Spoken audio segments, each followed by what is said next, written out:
A man of great virtue before God and men, Kevin by name, was born in the province of Leinster on the island of Ireland. His life for probity and sanctity provided many tokens of edification and faith in the Lord, not only to those who had the honour of seeing him in the flesh, but also to those who have followed his example to this day. When I came back home from Africa, I was very interested in the culture of Ireland, the traditions of Ireland, the sacred heritage of Ireland. I visited many of the old prehistoric sites and then the old monasteries as well. And this was one of them. And this, just to be in it, to be with the old buildings, the old stones, to be in the graveyard, to be walking among our ancestral dead, to just feel the spirit of it. I was touched by the spirit of it, I think.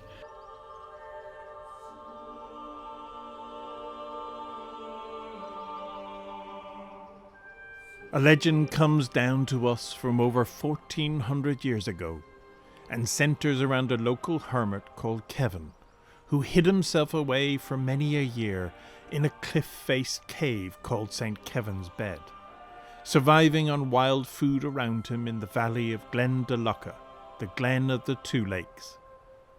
These vast glacier-sculpted valleys converge at a lowland grassy patch that would eventually become a world-famous pilgrimage site.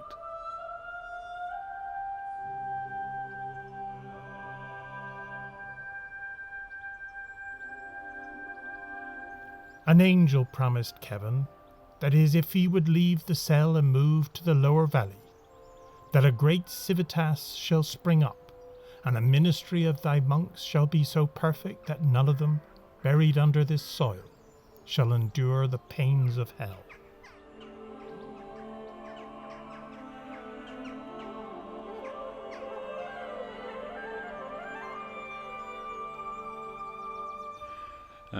I really feel drawn into that, and I went there very often over the last 27 years.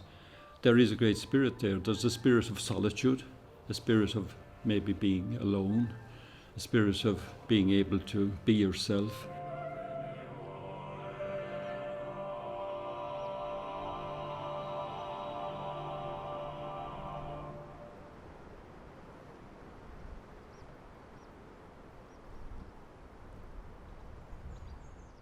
Now, these stories, a lot of them come from the lives of St. Kevin, and they would have been used by the monastery as a sort of advertising, and the better the legends you had about your saint, the more people you got coming to the site. And particularly after the death of St. Kevin, lots of pilgrims came to visit the site to see the relics of St. Kevin, and it grew into being one of the most important monasteries in Ireland. Pilgrims for over a century, filled with the fears of hell and death, have walked the roads of Ireland searching for answers to their greatest fears, and believe they can find it in the sacred places filled with legend and mysteries. Pilgrimage was extremely popular in medieval Ireland, and it was practiced by men, women and children. It was practiced by kings, abbots, the clergy, so all echelons of society, from the very poor to the very rich. It was believed that the saints, because of their privileged position in heaven, could intercede on behalf of man with God, that they had this special place where they could, if you prayed to the saint and they advocated on your behalf, that you had a better chance of having a favourable outcome.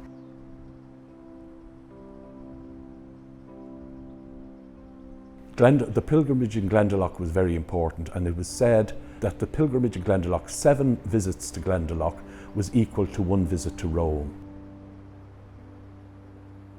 It didn't really matter to them what status the saint was, but if he was a holy person, they wanted to connect with that holiness, and also there's the chance that miracles and so forth could happen as well if you went there.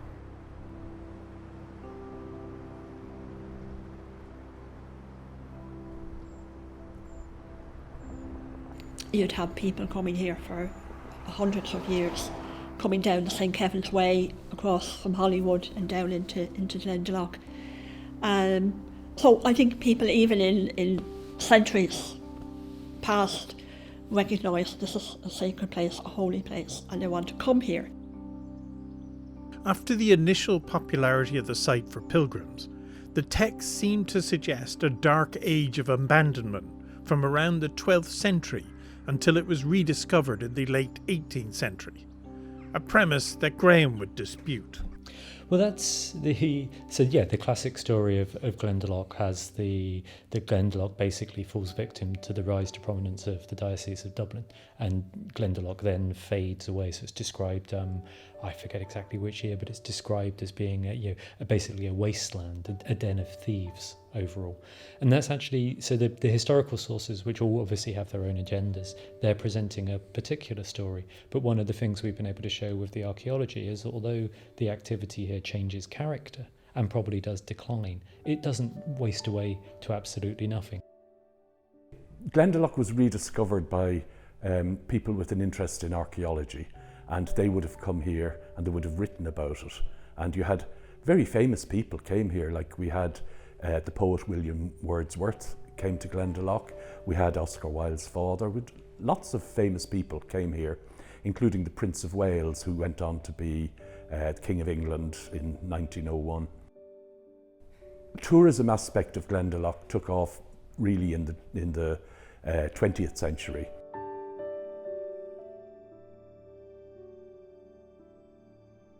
When we opened the visitor centre, we were getting, a lot of people coming, but it increased so much since 1987 when we opened the visitor centre. We're now at the rate of about 740,000 visitors a year who actually visit the site and go walking around the area.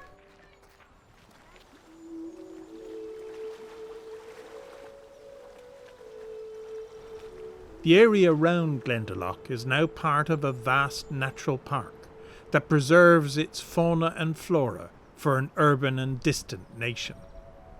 It too has its mysteries and spirit that draw those who look for a different kind of pilgrimage to come and explore and marvel at what nature has carved out in their backyard.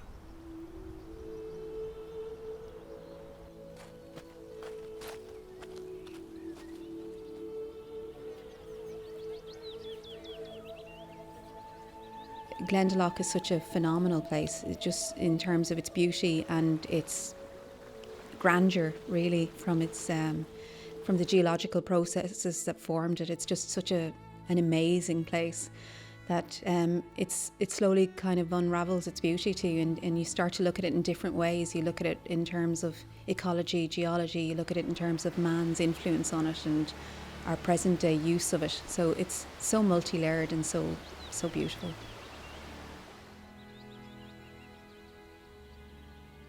No matter what you're interested in, whether it's the glaciated valley, whether it's the little spoil heaps at the end that show there was mining, whether it's your church ruins, whether it's this beautiful oak forest, the Scots pine, birds flying over, whatever takes your interest. I think it has something to offer everybody. Obviously, if you're interested at all and you delve back into the history, or if it's architecture or archaeology or whatever you're interested in, you'll find loads to keep you interested.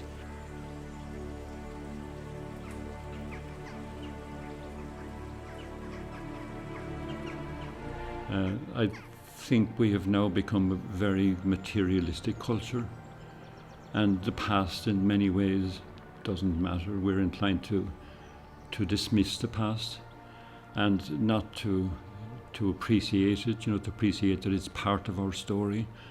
I think people are losing touch with that. They're losing touch with nature as well, and they're losing touch with the environment, the natural world, and the story, the big story.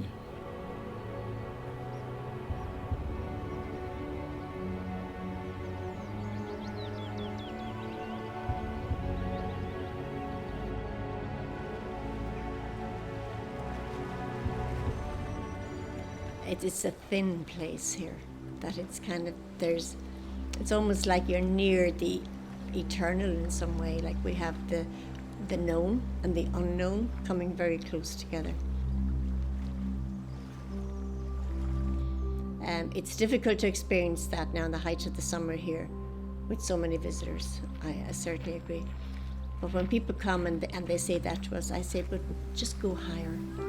Take the trails, go up, sit and be.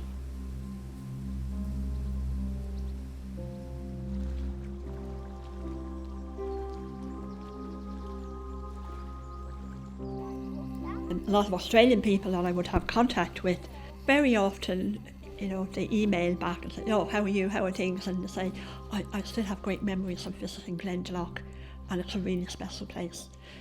And they could have religion or no religion, and yet they still feel there's a draw, there's something there that attracts them.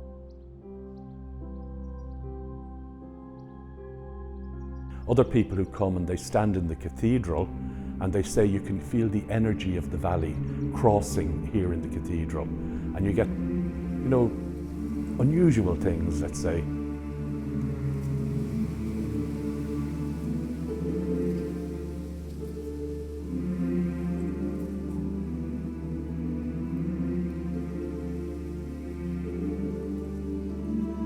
It's a wonderful place to just allow your own spirit to be touched by just the nature that's around us.